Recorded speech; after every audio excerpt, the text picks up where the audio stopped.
Probably you were made to feel like you were nothing. Probably you were made to feel unimportant, unheard, or unseen.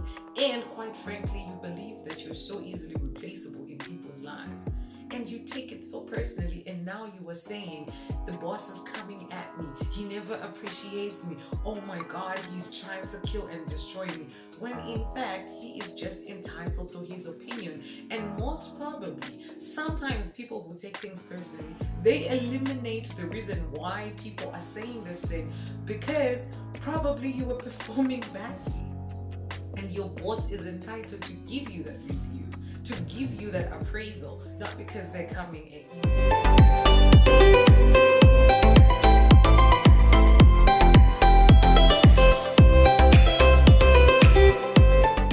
Hello everyone, my name is Ruthie Rave and welcome to my platform Love the Ruins. I hope you're well and that you're good today. So I am going to be talking about how to not take things personally. But before we go to the how not to part, today I just want to briefly explain what it means to be a person who takes things personally. All right. So for what I've heard, before getting deep into the conversation, so for what I've heard of people who take things personally, they have the following traits.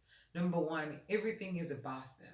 Even if it is the weather, even if it is the climate, they tend to forget that the sun is just doing its sun duties.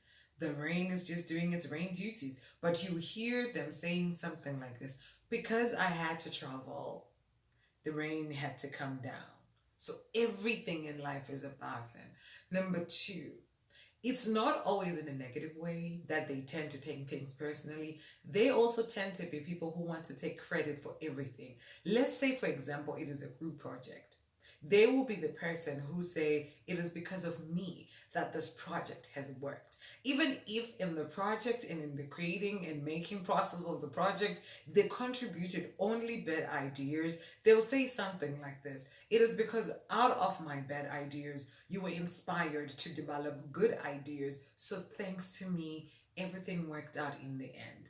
And if the project does go bad, they will say, I had nothing to do with it. It is because you all thought you could do it. I stepped aside and now it is all you making me look bad. Three, you are a person who always views life as a stage for unhealthy competition. This is because you believe that you have to win all the time. And in the event that you ask other people's opinion, you are just trying to find out what they think so that you have a one up on them.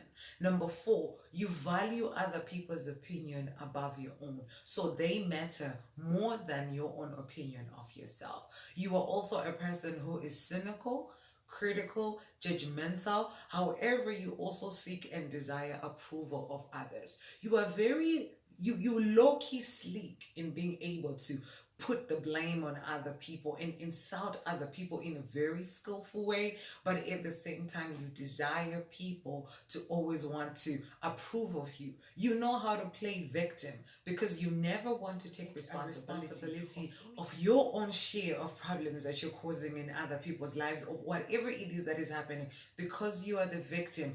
And also, you have to always appear good. You always have to have things figured out. You are a person who has an all or nothing approach to life. What does this mean? This is, you use extreme words to define whatever circumstances that are happening in your life. I will never be good enough. I will always be bad. I shall never ever accomplish anything. There's never an in between with you. It's always extreme signs. These are some of the traits that I've noticed in people and I've heard, I've found in people that take things personally. Now, I am not exempted from this. I used to struggle with taking offense all the time. It used to be so hard for me to just walk away when my feelings were bruised and when my emotions were bruised. I would do something like this. If somebody would compliment me, instead of me saying thank you, I would be like, what about the other times you didn't compliment me? Does this mean that I was ugly then? And I would actually be offended by a compliment, which is actually very, very. So Thais Gibson defines taking things personally as whatever it is that is happening to you in the present and personally, you react to it by giving it meaning based off of something that you've believed in and there's something happened in your past. Let's say, for example, when you were younger, you believed that you're ugly. You were made to believe that you're ugly. So growing up, now you're in your 30s, now you're in your 20s, you believe that everybody around you is good looking. You have this wound that is inside of you where beauty and attraction and attractiveness is concerned. So your best friend on this particular day says something like, "Hey, Ruth, your makeup is actually not working today." Instead of you looking and actually seeing the fact that she's just saying it because she's your friend and she means nothing by it, you are going to be so offended and you're going to react in a very negative way. Why? Because you're making it have a meaning based off of something that happened in your past. Now, what is happening is you are not reacting because your friend said your makeup is not good. You're reacting because it seems as if she's emphasizing the fact that you're ugly because you believe that. And now everything everybody is saying seems to confirm that about you. But here's something that people who take things personally seem to forget.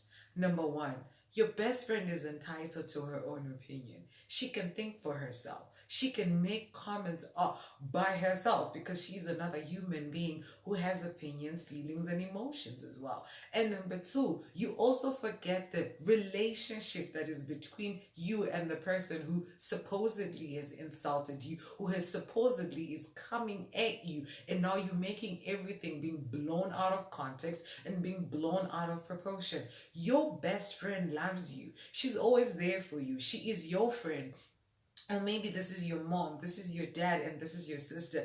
They have great relationship with you, but it seems as if when you are offended, that goes out the window and they become an enemy. Which brings me to number three.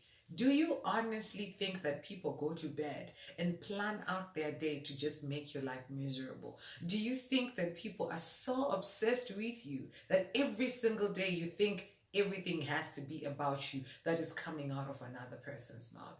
People are entitled to their own opinions. And quite frankly, one of the reasons that causes people to be so comfortable around you to say certain things is because of the relationship that is between you. Now, let me give you another example. Let's just say you are at work, right? And then you signed a contract. You are an employee, and then your boss is now giving you a review of your performance. And on this particular day, they're not happy with your performance. Immediately, what is going to happen is you are going to give his or her words meaning based off of something that happened to you in the past. Probably you were made to feel like you were nothing. Probably you were made to feel unimportant, unheard, or unseen. And quite frankly, you believe that you're so easily replaceable in people's lives. And you take it so personally, and now you are saying, the boss is coming at me. He never appreciates me. Oh my God, he's trying to kill and destroy me. When in fact, he is just entitled to his opinion. And most probably, sometimes people who take things personally, they eliminate the reason why people are saying this thing because probably you were performing badly. And your boss is entitled to give you that review, to give you that appraisal, not because they're coming at you. And again, this boss is probably spending time thinking about his business, not you. So we always seem to end up making things about us, and we always seem to we always seem to exaggerate and take things out of context and then take us back into the past, bring whatever wound that happened to us in the past and bring it into the present. I also want to urge something here. I've noticed that people who take things personally, let's just call it what it is, they tend to lie a lot. They are master manipulators, they exaggerate, and they are master fabricators of scenarios and experiences that are happening in their life. How do I mean by this? If you ever seen, if you're a black child, you've seen circumstances when you were being beaten and then you blocked your mother, and then the next thing you hear, you were trying to kill them. That is the level of exaggeration that people who take things personally have, because one minute your best friend is saying one thing to you, the next you're calling your mom and saying she wants to kill me, she's coming after me, when that is not the case. Again, you take an all or nothing approach. There's never an in between with you. You are always extreme in your explanations and your descriptions of whatever it is that is happening to you. But I want you to look at it in this other way. Not that I'm excusing their behavior, but When I was in primary school, I cut my leg very badly. I had to get tetanus shots, which are very painful. It is the whole situation. However, what happened to me was because of the cut and the tetanus shots, I had to get a bandage, and the way I walked changed. I started limping.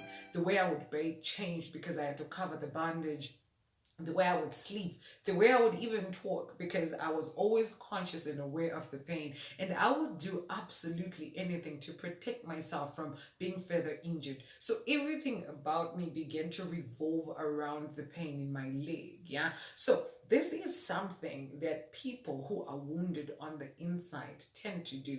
And I believe that most of us are not even aware of how deep our wounds go. Because unfortunately, unlike a physical wound that I had, I knew it was on the leg and I had to protect myself. An emotional wound is very difficult to see because we do not see when it happened, we do not know the depth of it, we do not know the extent of it. We just happen to see your character and your behavior, and we can begin to say, I think there is something wrong with you. You are going to be a person who takes things personally because you want to guard yourself. You want to protect yourself from being further injured. So you're always either on the defensive or the offensive, and you always have to have a one up on people. You think everything is about you because when you are hurt, everything is about your leg. Everywhere you go, you will tell a person, I injured my leg. I injured my leg. If you have to eat it, you have to consult with your leg first. Every single thing about you begins to revolve around the pain. And unfortunately, if it's an emotional wound, you begin to bleed all around you onto others because you are not dealing with whatever it is that is happening on your inside. Now, do not get me wrong. I am not saying taking things personally is a good thing, because quite frankly, it is not. It seems to do more harm than good, because one of the things that it manages to do is it isolates you. Nobody wants to be your friend anymore. Nobody wants to be in a relationship of whatever kind with you anymore. And quite frankly, it is going to harm you career wise. Because if you cannot take orders, if you cannot take constructive criticism, and if you cannot be told what to do by other people, it is going to be very, very difficult for you to plan anything and to hold down a job. And quite frankly, you are going to also be a person who, if you think everything is about you, and you always think that people are coming to insult you, and you always think that people are out to get you, this is going to be what dominates your mind. So ideas, creative ideas, inspirations and goals and plans to start companies and all of those things are not going to be something that you're going to do. You're also going to be somebody who's not going to be bothered to help other people. You're going to be so consumed by yourself that you're not going to be aware of how you can be a blessing in another person. Today, I just wanted us to look at this particular angle, that before we quickly judge ourselves harshly and say, why do I take things personally? Why am I such a bad person? Maybe you might begin to look at the points that I've just stated out for you and begin to actually see, okay, what areas in my life do I give meaning based off of something that I've believed in my past? Thais Gibson really, really explains it well. You can check out her videos on YouTube. She's such an amazing YouTuber. But I'm just saying, what kind of areas, what things in your life are you dragging from the past and giving them meaning every single time you are around you? Because again, I want to emphasize this. Taking things personally, it is doing more harm for you than it is doing good. It is time for you to get through the healing process and begin to look at whatever wound that you have on your inside and be able to look at it and work through it. Now, next week, I'm going to show you how to do this, how to begin to walk away from being so sensitive and taking things personally, and just being a person who's going to enjoy your life. And quite frankly, I think we all need this. Thank you so much for watching. I'm Ruthie Rave. Peace and love to everybody. Cheers.